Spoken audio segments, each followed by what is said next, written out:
नमस्कार भाई और बहनों। मैं अपना एक लेख आपके समक्ष प्रस्तुत कर रहा हूँ। मेरे लेख का शीर्षक है ममता कुलकर्णी, दुबई और स्मगलर। ममता कुलकर्णी अब किन्नर अखाड़े की महामंडलेश्वर है। इससे पहले वह दुबई में रहती थी। वह एक स्मगलर के साथ रहती थी जिससे उसने शादी की हुई थी। पहले मैं सोचता था कि दुबई बहुत ही अपराध मुक्त शहर है, पर आज दुबई अपराधियों से भरा हुआ शहर है। सारी दुनिया के खतरनाक अपराधी दुबई में आते हैं। दुबई के शेखों को पैसा देते हैं, बदले में दुबई के शेख अपराधियों को दुबई में रहने की और बसने की सुविधा देते हैं। दुबई के शेखों का नियम है कि अपराधी पैसे दें और फिर आराम से दुबई में रहें। सारी दुनिया के सबसे खतरनाक अपराधी दुबई में पैसे के दम पर टिक जाते हैं और बड़े आराम से अपनी अपराध की कमाई को सुरक्षित रखने में सफल हो जाते हैं। दुबई और अरब देशों में न तो कोई लोकतंत्र है और ना ही कोई भी प्रगतिशील विचारधारा है। दुबई और अरब देशों में वैज्ञानिक विकास भी बहुत कम है या फिर नाम मात्र ही है।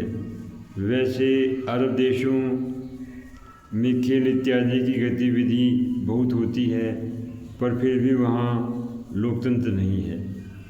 इतने समय से पश्चिमी देशों में और अन्य देशों में लोकतंत्र का विकास हो रहा है, पर फिर भी अरब देशों में आधुनिक प्रगतिशील विचारों का अभी तक उदय नहीं हो पा रहा है। पहले यानी कि 2014 से पहले भारत की राजनीति माफियाओं और गुंडों की राजनीति बन गई थी, पर 2014 के बाद भारत की राजनीति का सारा स्वरूप ही बदल गया है। 2014 से पहले भारतीय फिल्म उद्योग अपराधियों के कब्जे में पूरी तरह से आ गया था।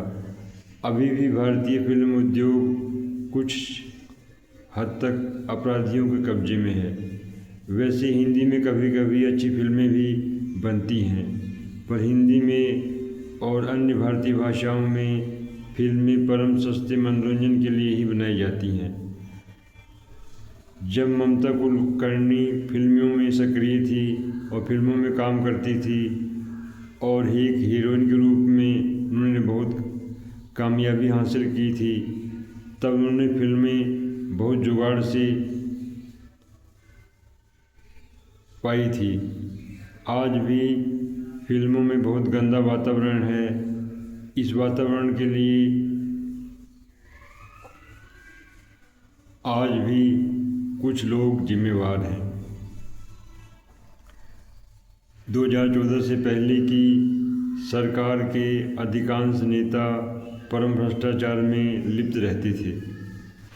बहुत से माफिया और बहुत से परम भ्रष्ट नेता और बहुत से परम भ्रष्ट अफसर आज भी परम भ्रष्टाचार और परम अपराध में लिप्त रहते हैं। दुबई में हमारे देश के परम अपराधी और परम भ्रष्टाचारी बड़े आराम से रहते हैं और इन देशों के भी परम अपराधी और परम माफिया बड़े आराम से रहते हैं। 2014 के बाद भारत की राजनीति पूरी तरह से बदल गई है, पर फिल्मों का वातावरण अभी तक बदला नहीं है। अभी भी फिल्मों में अपराधी और माफिया सक्रिय हैं। उन्हें अभी तक नष्ट नहीं किया जा सका है।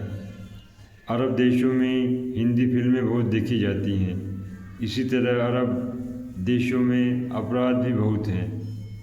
अरब देश अभी भी परम विलासिता में डूबे हुए हैं। ममता कुलकर्णी ने हर तरह के जीवन का आनंद लिया है। ममता कुलकर्णी ने फिल्मों में भी काम किया है। ममता कुलकर्णी ने दुबई के आपराधिक जीवन को भी देखा है। अब ममता कुलकर्णी किन्नर अखाड़े में शामिल हो गई हैं। उनका ये जीवन भी उनके लिए बहुत रोचक होगा।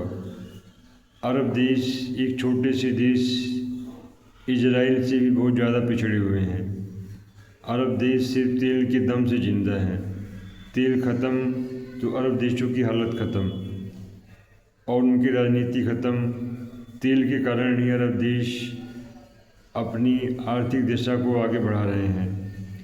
अब हम देखते हैं कि ममता कुलकर्णी को महामंडलेश्वर का जीवन कितना रास आता है। ममता कुलकर्णी इसे फैशन के रूप में अपनाती हैं या फिर एक सच्ची लगन के रूप में। वैसे ममता कुलकर्णी अगर चाहती तो बहुत अच्छी फिल्में बना सकती थी, पर उन्होंने ऐसा नहीं किया, क्योंकि अच्छी फिल्में बनाने के लिए जिस लगन और परिश्रम की ज़रूरत होती है वह ममता कुलकर्णी में नहीं है। जैसे सत्यजीत राय बहुत ही श्रेष्ठतम और महानतम फिल्में बनाते थे। उनकी फिल्में सारे विश्व में देखी जाती हैं और पहले भी देखी जाती थी, पर सत्यजीत राय जैसी लगन और मेहनत ममता कुलकर्णी में नहीं है। ममता कुलकर्णी जैसा जीवन जीना चाहती थी वैसा जीवन उन्होंने जिया। हर व्यक्ति के लिए परम सफलता का जीवन भी है और परम विफलता का जीवन भी है। ये व्यक्ति के ऊपर है कि वह परम सफलता को चुने या परम विफलता को चुने। वैसे ममता कुलकर्णी ने जिस अखाड़े को चुना है उसकी मान्यता नहीं है। वह अखाड़ा बहुत ही घटिया किस्म का अखाड़ा है। जब ममता कुलकर्णी फिल्मों में अभिनय करती थी तब उनके बहुत से अफेयर की चर्चा होती रहती थी, पर अब उन्होंने फिल्मों से दूरी बना ली है। अब उन्होंने एक ऐसी फिल्म को चुना है जो कि साधना और तपस्या पर आधारित है। इस साधना को वह जितनी लगन से करेंगी उतनी ही सफलता उन्हें अपने जीवन में मिलेगी। इस फिल्म की प्रोड्यूसर भी और डायरेक्टर भी ये स्वयं ही हैं। इस फिल्म की लेखिका भी ये स्वयं ही है। इस फिल्म की गीतकार और संगीतकार भी ये स्वयं ही है और इस फिल्म के संपादक और फोटोग्राफर भी ये स्वयं ही है। अब हम देखते हैं कि इनकी ये फिल्म कितनी हिट होती है। वैसे देखा जाए तो ये जीवन एक फिल्म ही है। ये व्यक्ति के ऊपर है कि वह इस फिल्म को सुपरहिट करता है कि वह इस फिल्म को फ्लॉप करता है। इस तरह बंधु भाइयों और बहनों मेरा ये लेख और वीडियो समाप्त होता है। मेरे लेख को सुनने के लिए और मेरे वीडियो को देखने के लिए आपका बहुत बहुत धन्यवाद। अगर आपको मेरा ये लेख पसंद आया हो कृपया मेरे चैनल को सब्सक्राइब कर लें, लाइक भी कर दें, शेयर भी कर दें। वंदे मातरम। भारत माता की जय। भारत आगे बढ़ता रहे, भारत विकास करता रहे, भारत के लोग अमर रहें, भारत अमर रहें। जय हिंद।